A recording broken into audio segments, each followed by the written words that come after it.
Hello and welcome to another edition of the Gadget Show Web TV. I'm at London Zoo, where they're trialling this device called the Node. Essentially, it's a small handheld computer with Wi-Fi and GPS built in, and its aim is to be a substitute guidebook to give you a much richer multimedia experience when you visit the zoo.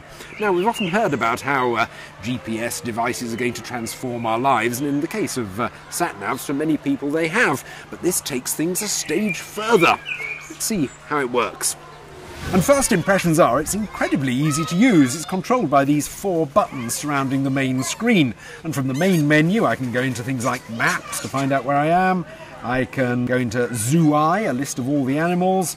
I can go into Must See. Apparently one of the things people worry about most when they visit zoos is they're going to miss something really important. But if I follow the advice in my Must See list, I'll make sure I don't miss anything. I'm interested in the Take Me To feature though. I'm going to select that. It gives me a list of some of the important animals. I'm going to scroll through to lions. Select them. It immediately comes up with a video that will confirm that's what I'm interested in. I'm going to skip that because I think I know what a lion looks like. Go there now. Yes, I'd like to do that. Select. Then I get a map showing my location and the location of the lions. And I'm really very close.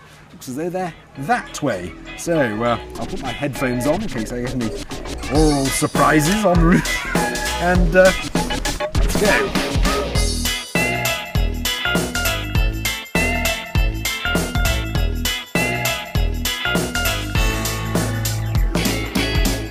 As you move around, your position on the map moves, although unfortunately the map doesn't rotate, sort of like a car sat-nav.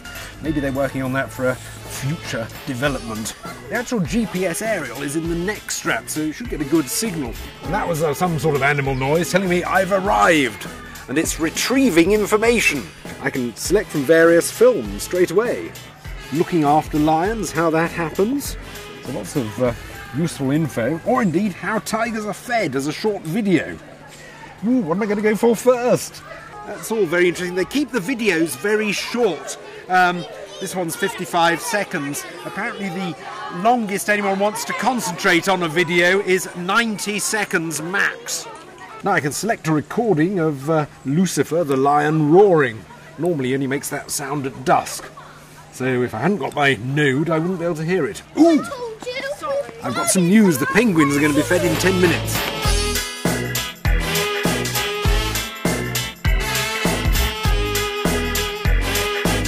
Now, immediately I arrive, I get a whole series of options on the screen automatically. I can watch a film about how penguins make babies, sounds of jackass penguins, films of penguins' first swims, or indeed a film about how to feed penguins, just in case there's so much of a crowd and I can't see it for myself.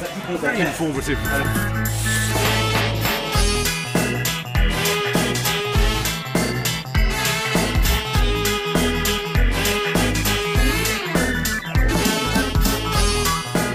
Here are the bearded pigs, and fantastic they look. That's interesting. I mean, I found out the higher a bearded pig is in its hierarchy, the more beard he's got. Also that he can crush a whole coconut. And that he weighs 200 kilos. Just from watching a 30-second film. Well, that's pretty good, isn't it? It's not on here at all. He's called Hugly. He's the top pig. You can tell that because he's got more hair on his face.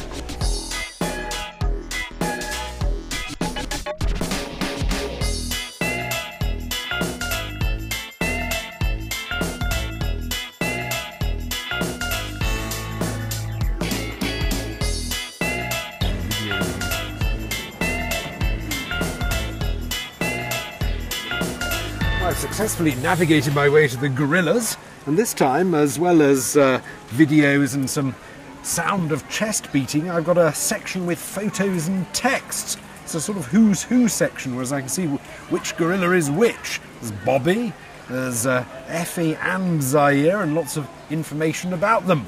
Excellent for the gorilla spotter.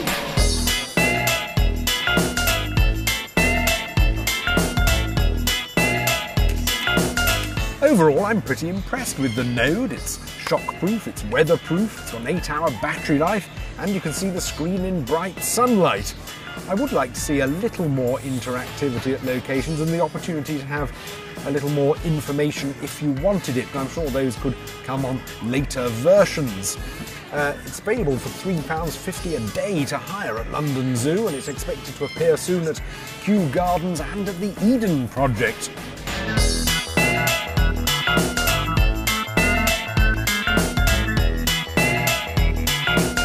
At the moment, Node is very much in the trial stages. In the future, the company hopes it'll move beyond being an electronic guidebook and be almost like a virtual gaming tourism experience. For example, you'll be able to go around Baker Street and pretend to be Sherlock Holmes in your own interactive detective game. They also hope that the software will be able to be downloaded onto your own GPS and Wi-Fi equipped handheld devices, for example your smartphone.